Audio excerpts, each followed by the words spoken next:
تین نبیوں کے اسماعیل، یسع اور ذوالکفل کل من الصابرین، اللہ نے کہا سارے کے سارے صبر کرنے والے تھے۔ لیکن اللہ نے جو قرآن میں نام لیے ہیں نا، اس سے ہٹ کر حضرت ایوب کا ذکر صبر کے ساتھ جو ہے وہ جڑ گیا، اور اس صبر پر جب حضرت ایوب علیہ السلام نے تکلیف پر صبر کیا نا، اس تکلیف کے اوپر جو صبر کیا، پھر جب اللہ نے انعام کیا نا، ایک مرتبہ نہا رہے تھے تو اللہ تعالیٰ نے سونے کی ٹڈیوں کی بارش کر دی۔ اللہ اکبر اللہ۔ اور نبی پاک صلی اللہ علیہ وسلم کا فرمان ہے، جب کوئی بندہ بیمار ہوتا ہے، ایک تو بیماری کی حالت میں وہ جتنی نیکیاں اس سے پہلے کرتا تھا نا، تندرستی کی حالت میں اللہ فرشتوں سے کہتے ہیں جیسے یہ پہلے نیکیاں کرتا تھا نا، اسی انداز میں اب بھی لکھتے جاؤ۔ اللہ اکبر، اسی انداز میں لکھتے جاؤ جو یہ پہلے کرتا تھا، جو پہلے نمازیں پڑھتا تھا، پہلے تکبیر اللہ سے آتا تھا، اب پریشان ہے، اب بیمار ہے، اب یہ مجبور ہو گیا، جیسے پہلے آتا تھا ویسے لکھتے جاؤ۔ اور جب کوئی بندہ پتہ لینے کے لیے جاتا ہے، اللہ تعالیٰ کے نبی فرماتے ہیں وہ بندہ ان بندوں کے سامنے کوئی شکوہ شکایت نہیں کرتا، کوئی ایسا لفظ زبان سے نہیں نکالتا، بلکہ اللہ رب العالمین کا شکر ادا کرتا ہے۔ اللہ اس بندے کو شفا بھی عطا فرماتے ہیں، اور پہلے سے زیادہ جو گوشت ہوتا ہے نا، اس کے جسم کے اوپر اللہ رب العالمین جو ہے وہ اتار دیتے ہیں، جب بندہ شکوہ شکایت نہیں کرتا اللہ تعالیٰ سے۔ حضرت ایوب علیہ السلام نے جب صبر کیا تو انتہا ہو گئی، رب انی مسنی الضر وانت ارحم الراحمین، اے اللہ مجھے تکلیف پہنچی ہے اور تو تکلیف کو دور کرنے والوں میں سے، تو دور کرنے والا اور تو رحم کرنے والوں میں سے زیادہ رحم کرنے والا ہے، رحم کرنے والوں میں سے۔ اللہ کے نبی صلی اللہ علیہ وسلم کا فرمان ہے، فرماتے ہیں ما یزال البلاء بالمؤمن والمؤمنہ فی نفسہ، تکلیف، پریشانی، آزمائش ایک مومن بندے اور ایک مومنہ کی زندگی کے اندر ہمیشہ آتی رہتی ہیں، ہمیشہ آتی رہتی ہیں، کسی نہ کسی انداز میں آتی رہتی ہیں۔ فرمایا فی نفسہ وولدہ، اس کی جان میں، اس کی اولاد میں، فرمایا حتی یلق اللہ وما علیہ خطیئۃ، جامع ترمذی میں آتا ہے جب بندے کے اوپر آزمائشیں آتی رہتی ہیں، اس کی جان میں، اس کی اولاد میں ہمیشہ آتی رہتی ہیں، اس پر وہ بندہ صبر کرتا ہے، اس حال میں اللہ سے ملے گا کہ اس کے اوپر کسی قسم کا کوئی گناہ ہی نہیں ہوگا۔ مطلب کہ اللہ ان تکلیفوں اور پریشانیوں کی وجہ سے بندے کے گناہوں کو ہی معاف فرما دیتے ہیں۔ جیسے حدیث میں آتا ہے نا، یہ جو دعا ہوتی ہے نا، دعا کے تین حصے ہوتے ہیں۔ ایک حصہ یہ ہوتا ہے کہ بندے کی دعا کو اللہ رب العالمین محفوظ کر لیتے ہیں اور اس کے نامہ اعمال میں رکھ دیتے ہیں۔ جب بندہ اپنی اس دعا کو دیکھے گا نا، اور اس کا بدلہ قیامت کے دن دیکھے گا، تو وہ سوچے گا کہ کبھی میری کوئی دعا قبول ہی نہ ہوتی، یہ ساری کی ساری آخرت کے لیے جو ہے وہ سیو ہو جاتی، محفوظ ہو جاتی۔ تو اللہ تعالیٰ بندے کو دنیا میں آزماتے ہیں، اور حدیث میں آ گیا، جامع ترمذی میں اللہ کے نبی کے الفاظ ہیں، مومن بندہ اور مومنہ دنیا میں اللہ ان کی آزمائش کرتے رہتے ہیں، ان آزمائشوں پر بندہ صبر کر جاتا ہے، اور اللہ رب العالمین اس صبر کے بدلے بندے کے اوپر اتنا بڑا انعام کرتے ہیں کہ اس کے گناہ ہی سارے صاف کر دیتے ہیں۔ اللہ اکبر اللہ، کتنا بڑا انعام ہے کہ بندے کے گناہ ہی اللہ تعالیٰ جو ہے وہ صاف کر دے۔ پیارے بھائیو، یاد رکھیں، تکلیف، پریشانی کسی انداز میں بھی آ سکتی ہے آپ کے اوپر۔ اللہ کے نبی کے پاس ایک عورت آ گئی، آ کر کہنے لگی یا رسول اللہ مجھے مرگی کا دورہ پڑتا ہے۔ آپ نے فرمایا صبر کر لے، اگر کہتی ہے تو میں دعا کر دیتا ہوں، اگر صبر کرے گی تو اس کے بدلے میں اللہ تجھے جنت دے دے گا، اس کے بدلے میں اللہ تجھے جنت دے دے گا، اللہ تیرے اوپر جو ہے وہ انعام کر دے گا۔ ایک عورت کو اللہ کے نبی صلی اللہ علیہ وسلم نے قبرستان دیکھا، جب قبرستان دیکھا نا تو وہ قبر کے اوپر بیٹھ کر نا وہ ویلا کر رہی تھی۔ آپ نے فرمایا صبر کر، آپ پاس سے گزرے، آپ نے فرمایا صبر کر۔ اس عورت نے جناب رسول اللہ کو پہچانا نہیں، کہنے لگی اگر یہ آپ کا ہوتا نا تو پھر میں دیکھتی آپ صبر کرتے۔ اس عورت کی زبان سے یہ کلمات نکل گئے۔ جس طرح ہمارے ہاں بھی یہ کلمات عام طور پر، اب دیکھیں نا، صبر وہ آزمائش کسی کی جان کے معاملے میں بھی آ سکتی ہے، جسمانی معاملے میں بھی آ سکتی ہے، روحانی معاملات میں بھی آ سکتی ہے۔ آزمائش تو آزمائش ہے، وہ کسی انداز میں آ جائے، جس طرح حضرت ایوب کا ذکر آ گیا، حضرت یعقوب کا ذکر آ گیا کہ وہ کبھی کہیں پر جو ہے وہ بیٹا گم ہو گیا۔ اب بیٹا گم ہو گیا ایک آزمائش تھی، وہ ایک تکلیف تھی کہ ایک بیٹا، چھوٹا بیٹا، معصوم بیٹا، اس کو بھائیوں نے اٹھا کر جو ہے وہ کنویں کے اندر جو ہے وہ گرا دیا ہے، اور پھر تکلیف ہے نا، پریشانی، پھر دوسرا بیٹا وہ بھی جیل کے اندر ہے۔ گویا کہ آزمائش کسی بھی انداز میں بندے کے اوپر آ سکتی ہے۔ حضرت ایوب کے اوپر بیماری کی صورت میں آ گئی، اللہ کے نبی صلی اللہ علیہ وسلم نے عورت کو دیکھا تو اس عورت سے صبر نہ ہوا اور وہ ویلا کرنے لگی، کہنے لگی آپ کا ہوتا تو پھر میں دیکھتی۔ ہمارے ہاں بھی یقین کریں، اگر کوئی معاملہ ہم دنیا میں دیکھیں نا تو ہمارے عام طور پر آپ نے لوگوں کی زبانوں سے یہ لفظ سنے ہوں گے، لوگ کہتے ہیں بڑا ظلم ہوا ہے، بڑا ظلم۔ ایک ہے کہ دنیا میں کوئی بندہ کسی کو مار دیتا ہے، ایک یہ ہے کسی کا جوان بیٹا یا کسی کی جوان بیٹی یا کسی بھی انداز میں وہ اللہ کی طرف سے اس کے اوپر موت کا وقت آ گیا، کسی انداز میں وہ فوت ہو گیا۔ اب ایک بندہ یہ کلمات استعمال کرتا ہے، کہتا ہے کہ بڑا ظلم ہوا، اس کا مطلب کیا ہے؟ اس کا مطلب یہ ہے کہ وہ اللہ کی رضا پر راضی نہیں، کیا اللہ بندوں پر ظلم کرتا ہے؟ یہ کلمات بالکل بندے کی، ایمان والے بندے کی زبان پر تو آنے نہیں چاہیے۔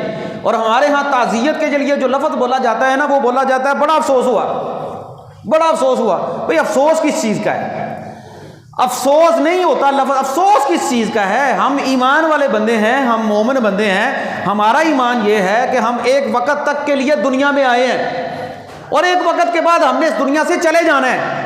افسوس تو ایسی چیز پر ہوتا ہے کہ جس بندے پر دنیا کا جس کے ساتھ تعلق ہے کہ ایک چیز ہے وہ ختم ہو گئی ہے بندے سے، وہ بندہ پریشان ہو گیا۔ یہ بندہ جب دنیا سے چلا گیا اس کا اصل گھر جنت ہے۔ اللہ کے نبی صلی اللہ علیہ وسلم نے تعزیت کے لیے جو لفظ استعمال کیے ہیں نا، وہ افسوس کے نہیں استعمال کیے کہ افسوس ابھی بڑا افسوس ہے، ہم عام طور پر لفظ استعمال کرتے ہیں، بلکہ فرمایا انا للہ ما اخذ له وله ما اعطى وكل شيء عنده الى اجل مسمى۔ جو اللہ نے لے لیا وہ بھی اللہ کا تھا اور جو ہمارے پاس ہے وہ بھی اللہ کا ہے۔ کتنے لوگ ہیں جو ہمارے اندر سے تعزیت کے الفاظ جا کر یہ استعمال کرتے ہیں؟ مسنون الفاظ تو ہم ذکر ہی کوئی نہیں کرتے، بس اتنا پتا ہے جاؤ فاتحہ پڑھو جی، فاتحہ پڑھو۔ وہ اللہ کے بندو، اللہ کے نبی صلی اللہ علیہ وسلم کسی کے گھر جاتے، آپ تعزیت کے لیے لفظ استعمال کرتے، کوئی مشکل دعا نہیں ہے۔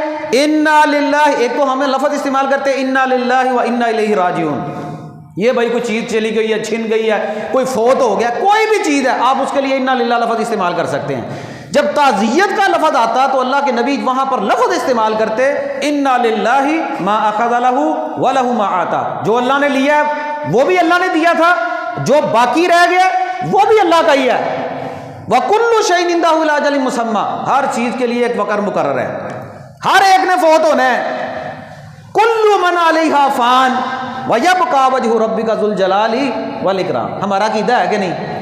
یہ ہمارا عقیدہ ہے کہ نہیں؟ صرف ایک اللہ کی ذات جو ہے وہ باقی رہے گی، باقی ہر ایک نے چلے جانا ہے۔ اور اللہ کے بندوں، جب یہاں پر بڑے بڑے برگزیدہ پیغمبر اور نبی نہیں رہے، امام الانبیاء محمد رسول اللہ نہیں رہے، تو ہم اس دنیا میں رہیں گے؟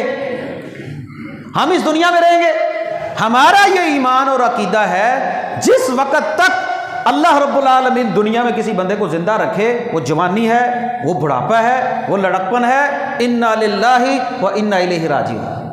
انا للہ ما اخذ له وله ما آتا وكل شيء عنده الى اجل مسمى واصبر واحتسب، یا فلتصبر ولتحتسب، کہ تو صبر کر اور اللہ سے ثواب کی امید بھی رکھ۔ نبی پاک صلی اللہ علیہ وسلم کا پیارا نواسا حضرت زینب کا بیٹا بیمار ہو گیا، اتنا شدید بیمار ہوا کہ حضرت زینب نے پیغام بھیجا۔ آپ جانتے ہیں کہ نواسوں کے ساتھ کتنی محبت ہے۔ اللہ کے نبی صلی اللہ علیہ وسلم نے حضرت فاطمہ کے بیٹوں کے ساتھ جو محبت کی ہے، نواسے دوسری بیٹیوں کے بھی بیٹے ہیں، وہ بھی نواسے ہیں، لیکن حسن و حسین کا مقام اپنی جگہ پر ہے رضی اللہ تعالی عنہ۔ حضرت زینب رضی اللہ تعالی عنہ نے پیغام بھیجا اپنے ابا جان کے پاس، جناب محمد رسول اللہ صلی اللہ علیہ وسلم کے پاس، کہنے لگی یا رسول اللہ جا کر پیغام دو کہ بیٹا بہت بیمار ہے۔ آپ صلی اللہ علیہ وسلم نے پیغام بھیجا، جاؤ جا کر میری بیٹی زینب سے کہو انا للہ ما اخذ له وله ما آتا وكل شيء عنده الى اجل مسمى فلتصبر ولتحتسب۔ اللہ کی قسم کہنے کے الفاظ ہیں، آپ کا اپنا بیٹا ہو یا آپ کی بیٹی تکلیف میں ہو، یہ کہنے کی بات ہے۔ یہ جن لوگوں نے بیٹیوں کی شادیاں کی ہیں نا، اللہ ان کے گھروں کو آباد فرمائے، اللہ ان کی جو ہے وہ زندگیوں میں برکتیں عطا فرمائے، ان کو کبھی کوئی تکلیف نہ آئے۔ ماں باپ تکلیف میں آ جاتے ہیں، بیٹیوں کی تکلیف کی وجہ سے راتوں کو سوتے نہیں ہیں۔ یہ محمد رسول اللہ صلی اللہ علیہ وسلم۔ حضرت زینب نے پیغام بھیجا کہ جا کر میرے ابا جان سے کہو، امام الانبیاء اپنی جگہ پر ہیں، باپ بھی ہیں۔ حضرت زینب کو پیغام بھیجا اللہ کے نبی نے، جا کر زینب سے کہو جو بھی ہے وہ اللہ کا ہے، جو دیا ہے وہ بھی اللہ کا ہے، اگر لے لے تو وہ بھی اللہ کا ہے، صبر کرو، ثواب کی امید رکھو۔ تھوڑی دیر گزری نا، حضرت زینب نے پھر پیغام دے کر بھیجا کہ جا کر میرے ابا جان سے کہو کہ ضرور بے ضرور تشریف لائیں۔ اللہ کے نبی صلی اللہ علیہ وسلم 2-4 صحابہ کے ساتھ اپنی بیٹی کے گھر کے اندر تشریف لے گئے۔ جب گئے نا، بیٹا حضرت زینب کے ہاتھ میں ہے، اتنی تکلیف ہے، اٹھا کر جناب رسول اللہ کے ہاتھ مبارک کے اندر جو ہے وہ بیٹا دے دیا گیا، چھوٹا سا بیٹا ہے۔ حدیث میں الفاظ موجود ہیں، اللہ کے نبی کا وہ نواسا حضرت زینب کا بیٹا اس طرح جو ہے وہ بلک رہا تھا، اس طرح اس کی جسم میں تکلیف تھی جس طرح مشکیزے میں پانی نہیں ہوتا۔ اللہ اکبر، چھوٹا سا بچہ ہے، وہ کسی چھوٹے سے بچے کو دیکھ کر تکلیف ویسے ہی ہوتی ہے کہ یار اتنا چھوٹا سا بچہ ہے، اور پھر نواسا ہے، حضرت زینب کا بیٹا ہے۔ اللہ کے نبی صلی اللہ علیہ وسلم کی آنکھوں سے آنسو جاری ہو گئے، صحابی کہنے لگے یا رسول اللہ آنسو؟ آپ نے فرمایا یہ اللہ کی رحمت ہے، اللہ نے اپنے بندوں کے دلوں کے اندر جو ہے وہ رکھے ہوئے ہیں۔ لیکن اللہ کے نبی صلی اللہ علیہ وسلم نے اپنی بیٹی سے کوئی لفظ دوسرا نہیں نکالنا، بلکہ تلقین کہی، انا للہ ما اخذ لہ ولہ ما اعطی۔ ہمارے ہاں واویلا ہی نہیں ختم ہوتا، ہمارے ہاں تو واویلا ہی نہیں ختم ہوتا، سلسلہ ہی ختم نہیں ہوتا۔ یقین مانے اگر صحابہ کی سیرت کا مطالعہ کرے نا، ایسے ایسے واقعات ان کی زندگی سے ملتے ہیں، کیسے تقوی کے پہاڑ وہ لوگ تھے، کیسی ان کی امیدیں تھیں، کیسا ان کا ایمان تھا کہ وہ کیسا اللہ کے اوپر ایمان اور یقین رکھتے تھے۔ مرد تو مرد، عورتیں بڑے حوصلے والی اور بلند حوصلے والی۔ ہمارے ہاں یہ کہا جاتا ہے کہ عورت کا دل بڑا چھوٹا ہوتا ہے، عورت کے اندر حوصلہ نہیں ہوتا، کمزوری ہوتی ہے، اور یہ واویلا بھی بڑی جلدی کرتی ہیں۔ لیکن سنیے، میں آپ کو ایک مومنہ کا قصہ سناتا ہوں۔ حضرت ابو طلحہ کی بیوی ہیں حضرت ام سلیم رضی اللہ تعالیٰ عنہ۔ حضرت ام سلیم رضی اللہ تعالیٰ عنہ، ان کو اللہ رب العالمین نے ایک بیٹا دیا حضرت ابو طلحہ کو، اور ان کا بیٹا جو ہے وہ فوت ہو گیا۔ حضرت ابو طلحہ ان دنوں میں گھر سے باہر تھے، کسی کام سے گئے ہوں گے، ان کا بیٹا فوت ہوا، ادھر حضرت ابو طلحہ آ گئے۔ حضرت ام سلیم نے کہا اپنے گھر والوں سے، جب تک میں اپنے خاوند کو ابو طلحہ کو نہ بتاؤں، کوئی اس بیٹے کی وفات کے بارے میں نہ بتائے۔ کسی نے نہیں بتایا۔ حضرت ام سلیم نے دیکھا کہ میرا خاوند گھر سے باہر سے تھکا ہوا آیا، سفر سے آیا، کھانا دیا، انہوں نے اچھا جو ہے وہ وہاں پر جب سکون مل گیا، کھانا کھا لیا، گھر میں آگے راحت مل گئی۔ حدیث میں الفاظ موجود ہیں، ام سلیم نے اپنے خاوند کے لیے بناؤ سنگار کیا، بناؤ سنگار کیا، بیٹا گھر پہ فوت ہو چکا ہے، بناؤ سنگار کیا، اپنے خاوند کے لیے بستر لگایا۔ رات میں حضرت ابو طلحہ نے اپنی بیوی کے ساتھ حق زوجیت ادا کیا، اور جب صبح ہوئی نا، اپنے خاوند سے کہنے لگی، جب غسل کر لیا حضرت ابو طلحہ نے، جانے لگے، کہنے لگی یہ تو بتائے کہ اگر کوئی بندہ کسی بندے کو کوئی چیز ادھار دے اور پھر وہ واپسی کا مطالبہ کرے، اگر وہ بندہ اس کو وہ چیز واپس نہ کرے، یہ اس کو زیب دیتا ہے؟ حضرت ابو طلحہ کہنے لگے نہیں، اس کو زیب نہیں دیتا۔ کہنے لگی پھر اللہ نے جو ہمیں بیٹا دیا تھا نا، اللہ نے واپس لے لیا۔ اللہ اکبر، اللہ۔ خاوند نے جب پوچھا نا رات کو کہ میرا بیٹا، کہنے لگی اب پہلے سے زیادہ سکون میں ہے، پہلے سے زیادہ سکون میں ہے۔ وہ کیسی وہ عورتیں تھیں، کیسا تقویٰ تھا، کیسی للہیت تھی، اللہ کی قسم دور دور تک ایسی کوئی مثال ہمارے معاشرے میں دیکھنے کو نہیں ملتی۔ ہمارے ہاں تو گھر کے اندر خواتین چھوٹا موٹا معاملہ ہو جائے نا، کھانے پینے میں کمی ہو جائے، وہ واویلا کرنا شروع کر دیتی ہیں۔ وہ خاوند بیچارہ جو صبح سے لے کر شام تک ساری زندگی محنت کرتا ہے، اللہ کے نبی فرماتے ہیں عورت ذات کو ایک دن نہ کھلاؤ تو وہ کہتی ہے تیرے گھر میں کبھی میں نے سکون ہی نہیں دیکھا، سکون ہی نہیں دیکھا تیرے گھر میں۔ یہ میری مائیں بہنیں میری اس بات پر تو یہ واقعہ یہ ہمارے لیے عبرت ہے، یہ سبق ہے کہ صبر کی کتنی اہمیت ہے۔ واویلا نہیں کیا، رونا پیٹنا نہیں ڈالا، بلکہ اللہ کے نبی فرماتے ہیں وہ تو ہم میں سے ہی نہیں جو اپنے گریبان کو پھاڑے اور اپنے جو ہے وہ اپنے چہرے کے اوپر مارے، وہ تو ہم میں سے ہی نہیں ہے۔ اتنا صبر کہ چھوٹا سا بچہ فوت ہوتا ہے، ام سلیم نے اپنے خاوند کو بتایا ہی نہیں، رات کو خاوند کے لیے تیار ہوئی، خاوند کے جو ہے وہ سکون کو اور آرام کو ترجیح دی کہ بیٹا تو فوت ہو ہی گیا، اور جب بتایا تو خاوند کا ایمان دیکھیں کیسا ہے۔ اللہ کے نبی صلی اللہ علیہ وسلم کو صبح کے وقت اس منظر کا پتہ چلا، بتایا گیا کہ یہ ماجرا ہو گیا ہے۔ اللہ کے نبی نے فرمایا شاید اللہ رب العالمین جو تم رات کو ملے ہو نا، اللہ تم سے اس کے اندر سے اللہ اور برکتیں تمہارے لیے پیدا کرتے ہیں، اس میں اللہ برکتیں ڈال دے۔ اور بعض روایات میں آتا ہے حضرت ام سلیم کو، ابو طلحہ کو اللہ رب العالمین نے 9 بیٹے دیے بعد میں، 9 کے 9 حافظ قرآن تھے، 9 کے 9 حافظ قرآن تھے۔ صبر تھا نا، اس صبر پر اللہ کی رضا کے اوپر راضی ہو گئی۔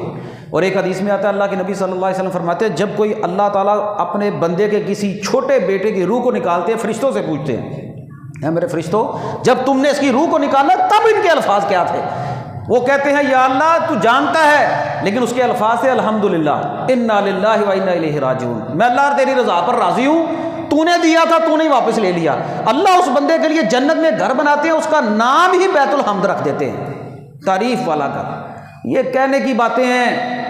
یہ جب ہمارے گھروں میں فوتگیاں ہوتی ہیں نا، یہ تب منظر دیکھنے والا ہوتا ہے، تب بندہ جو ہے وہ ایمان، کتنا ایمان کے اندر جو ہے وہ مضبوط ہے۔ ایک بندے کے گھر کے اندر فوتگی ہوگی، میں تعزیت کے لیے گیا، وہ بندہ اپنے سر پر جوتے مار رہا تھا، دیندار آدمی ہے، اپنے سر پر جوتے مار رہا ہے۔ اب یہ ایمان نہیں ہے، اپنے سر پر جوتے مارنے سے، اپنے آپ کو پیٹنے سے وہ فوت ہوا واپس نہیں آئے گا، یہ آزمائش ہو رہی ہے ایمان کی۔ یہی تو اللہ تعالیٰ دیکھتے ہیں کہ میں اپنے بندے کو جب آزماتا ہوں، وہ کسی انداز میں بھی آزمائش ہو سکتی ہے۔ یار ہم تو عام امتی ہیں نا، امام الانبیاء محمد رسول اللہ صلی اللہ علیہ وسلم کا چھوٹا سا بیٹا ابراہیم فوت ہو گیا۔ جب فوت ہوا نا تو نبی پاک صلی اللہ علیہ وسلم نے فرمایا تھا ان العین تدمع، آنکھیں آنسو بہا رہی ہیں، والقلب یحزن، دل بڑا غمگین ہے، ولا نقول الا ما یرضی ربنا، لیکن ہم اپنی زبان سے وہ لفظ نہیں کہیں گے جس سے اللہ ناراض ہو جائے، وہ نہیں کہیں گے۔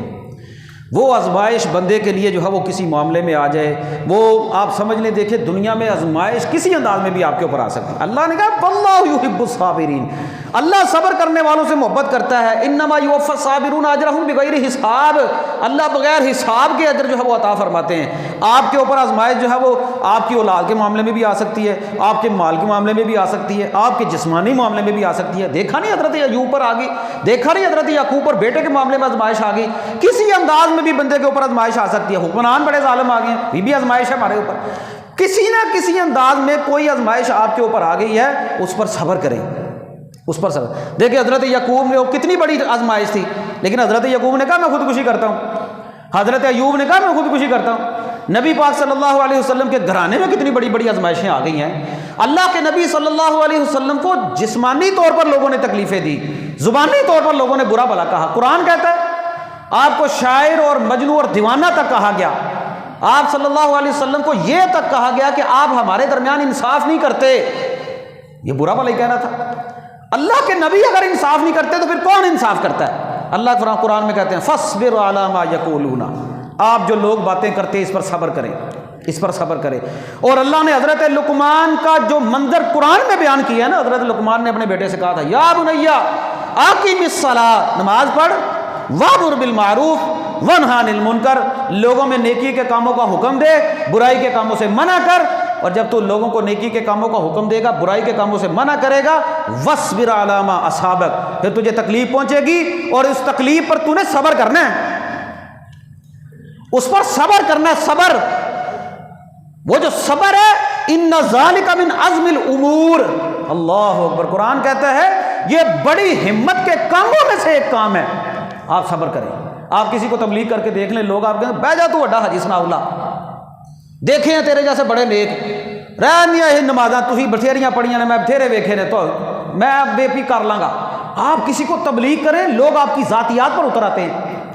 نبی پاک صلی اللہ علیہ وسلم کے گھرانے پر لوگ پہنچ گئے تھے، امی عائشہ پر الزام نہیں لگا، ذاتیات پر اتر آتے ہیں لوگ۔ اگر آپ کسی کو برائی کے کام سے منع کریں، نیکی کے کام کا حکم دیں، یہ بڑا مشکل کام ہے۔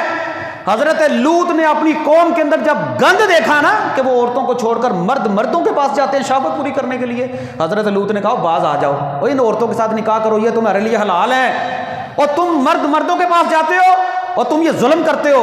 تو قوم نے یہ نہیں کہا کہ لوط ہمیں اچھی بات سمجھا رہا ہے، وقت کے نبی ہیں، آپ قرآن پڑھ کر دیکھ لیں، اللہ تعالیٰ فرماتے ہیں قرآن میں اخرجوا آل لوط من قریتکم انہم اناس یتطہرون، لوگوں لوط کو اور اس کے اہل کو، اس کے گھر والوں کو اٹھا کر اس بستی سے باہر کرو، یہ بڑا نیک بنتا ہے، بڑا پاک صاف بنتا ہے۔ حضرت لوط نے تبلیغ کی قوم کو، تو لوگوں نے کیا کہا اخرجوا آل لوط من قریتکم، لوط کو اس بستی سے نکال دو، کیوں؟ انہم اناس یتطہرون، یہ تو بڑا پاک صاف بنتا ہے۔ مطلب یہ ہے کہ آپ اگر کسی کو تبلیغ کریں تو اس تبلیغ پر بھی آپ کو تکلیف کا سامنا کرنا پڑ سکتا ہے، بلکہ بڑی شدت سے سامنا کرنا پڑ سکتا ہے۔ اور تبلیغ وہی ہوتی ہے جس پر لوگ آپ کو بعد میں پتھر ماریں۔ یہ ہمارے ہاں پھول پھینکنے والا سلسلہ میٹھی میٹھی تبلیغ والا ہے۔ اگر تبلیغ حقیقی معنوں میں کی جائے نا تو تبلیغ کے اوپر لوگ برا بھلا کہتے ہیں، لوگ تعریف نہیں کرتے۔ جناب محمد رسول اللہ صلی اللہ علیہ وسلم نے جب تبلیغ کی نا توحید کے میدان میں، تو گھر سے ہی چچا نے کہا تھا تب لک یا محمد، اے محمد تیرے ہاتھ ٹوٹ جائیں، تیرا ہاتھ ٹوٹ جائے، تو نے ہمیں اس کام کے لیے اکٹھا کیا؟ نعوذ باللہ من ذالک۔ اب کیا تھا؟ کوئی ذاتی مسئلہ تھا؟ نبی پاک صلی اللہ علیہ وسلم نے تبلیغ کی تھی توحید کی، وہ ذاتی مسئلہ نہیں تھا۔ جب طائف کے میدان میں گئے تھے وہ اللہ کی توحید کا اعلان کیا تھا، لوگوں نے پتھر مارے تھے۔ اب یہ بتائیں کہ اللہ کے نبی سے بڑھ کر اچھی تبلیغ کوئی کر سکتا ہے؟ کیوں جی کر سکتا ہے کوئی؟ اگر آپ اللہ جانتا ہے آج بھی لوگوں کو حقیقی معنوں میں تبلیغ کریں نا، حقیقی معنوں میں، یہ کیا ہوا کہ مولوی بلایا، مرضی کا عنوان دے دیا۔ مجھے بھی لوگ کہتے ہیں خلق العظیم بیان کریں، خلق العظیم، اللہ کے نبی کا اخلاق بیان کریں۔ بھئی اخلاق، یہ اخلاق نہیں ہے؟ اللہ کی حضرت امی عائشہ نے کہا تھا اللہ کے نبی کا اخلاق پورا قرآن ہے، پورا قرآن ہی اللہ کے نبی کا اخلاق ہے۔ لیکن ہمیں کیا چاہیے؟ ہمیں جنت کے ٹکٹ چاہیے، ہمیں جنت چاہیے بغیر کچھ کیے۔ یہ والا دین سنائیں، یہ نہ کہا کرے ہمیں کہ نماز پڑھا کرو، یہ نہ کہا کرو کہ بے نماز جہنم میں جائے گا، یہ نہ بتایا کرو کہ روزہ رکھا کرو، روزہ چھوڑنے والے کی یہ سزا ہے، یہ نہیں کہنا سود نہیں کھانا، حرام نہیں کھانا، اور بہن بیٹیوں کا حق نہیں کھانا، لوگوں کے ساتھ زیادتی نہیں، یہ نہیں بتانا ہمیں صرف یہ بتاؤ کہ میٹھا میٹھا دین، میٹھا میٹھا ہب ہب اور کوڑا کوڑا تھو، کیا ضرورت ہے؟ ہمیں یہ بتاؤ کہ جمعہ پڑھنے کی یہ فضیلت ہے، ہمیں یہ نہ بتاؤ کہ پورے ہفتے میں نماز نہ پڑھو تو اس کا یہ نقصان ہے۔ بھئی لوگ تنقید کریں گے آپ پر، آپ بھی کسی آپ مجلس میں بیٹھ کر دیکھ لیں جہاں پر کسی خوشی کے اندر ڈھول بج رہا ہے، باجا بج رہا ہے، لوگ بھنگڑے ڈال رہے ہیں، شرابیں پی رہے ہیں، حرام کھا رہے ہیں، سود کھا رہے ہیں، آپ تبلیغ کر کے دیکھ لیں۔ وہ جو آپ کے اوپر جو اس وقت تنقید ہوگی آپ کو اندازہ ہو جائے گا کہ تبلیغ کس کو کہتے ہیں۔ یہ کیا ہوا؟ یہ کو تبلیغ ہے ماں کی شان، ماں کی شان، باپ کی شان، باپ کی شان۔ بھئی ماں کی شان صحیح ہے، ایک معاشرے کے اندر گند ہو رہا ہے، فحاشی عام ہو گئی ہے، عریانی عام ہو گئی ہے، لوگ گند کے اندر پڑ گئے ہیں، شادی ہوتی کوئی نہیں ہے، گناہوں نے دلدل میں نوجوانوں کو پھنسا لیا ہے، معاشرہ جو ہے وہ اتنی دلدل کے اندر پھنس چکا ہے۔ آپ وہاں پر بیان کر رہے ہیں ماں کی شان، ماں کی شان، ان کو بتاؤ زنا کے یہ نقصان ہے، نکاح نہ کرنے کے یہ نقصان ہے، اللہ کے بندوں پاک دامنی کا یہ فائدہ ہے، نکاح کرنے کے یہ فائدے ہیں۔ بس جو معاشرے کے اندر برائی دیکھے بندہ وہاں پر وہ تبلیغ کرے، پھر پتہ چلتا ہے، پھر مزہ آتا ہے۔ یہ کیا ہوا کہ کسی اجتماع کے اندر جا کر دعا کر کے آگے اور سمجھا کہ میں بڑا نیک ہو گیا ہوں، میں نے بڑی نیکی کی ہے؟ نہیں، اصل نیکی یہ ہے کہ آپ اپنے گھر میں بیٹھے ہیں، آپ نے دیکھا ہے برائی ہو رہی ہے، تبلیغ کریں۔ اور لوگ قبروں پر سجدے کر رہے ہیں، جائیں نا تبلیغ کریں ان کو جا کر، آپ کو پتہ چلے، آپ کو اینٹیں پڑیں گی۔ مزہ تو تب ہے کہ میں آپ کو جو معاشرے میں برائی دیکھوں وہ آپ کو بتاؤں، او اللہ کے بندہ ڈر جاؤ، یہ کام کرنے والا نہیں، اس سے بچ جاؤ۔ اور اگر میں یہ کہوں کہ ٹھیک ہے بھائی جی میں تو تھوڑا دین ہے جتنے تم لگے رہو، یہ نہیں ہوتا۔ تو بات یہ کر رہا تھا، حضرت لقمان نے اپنے بیٹے سے کہا اے میرے بیٹے نماز پڑھ، لیکن ساتھ ساتھ نیکی کا کام کر، حکم دے، برائی کے کاموں سے منع کر۔ جب تو یہ کام کرے گا تو لوگ جو تکلیف دیں گے، اور تکلیف دیں گے تو پھر ان ذالک من عزم الامور، اس پر صبر کرنا۔ یہ بڑے صبر کرنے والوں میں سے، بڑے ہمت کے کاموں میں سے ایک کام ہے تبلیغ اور یہ صبر کرنا۔ تو پیارے بھائیوں، میں نے پچھلے خطبات میں چند ایک باتیں، پہلے آپ کو میں نے بتایا کہ غربت کا علاج کیا ہے، غربت کس طرح دور ہو سکتی ہے، پھر میں نے نفسیاتی مسائل کے بارے میں آپ کو بتایا، پھر میں نے یہ بتایا کہ خودکشی کا نقصان کیا ہے، آج میں نے آپ کو بتایا کہ صبر کرنے کا فائدہ اور اس کی فضیلتیں کیا ہے۔ اگر آپ پر دنیا میں کسی قسم کی کوئی تکلیف، کوئی پریشانی آ گئی ہے، مال میں، اولاد میں، جسم میں، روحانی، جسمانی، کوئی مالی طور پر معاملات کوئی دنیا میں آ گئی ہے، اصل بنیادی طور پر جو کرنے والا کام ہوتا ہے وہ ہے صبر کرنا۔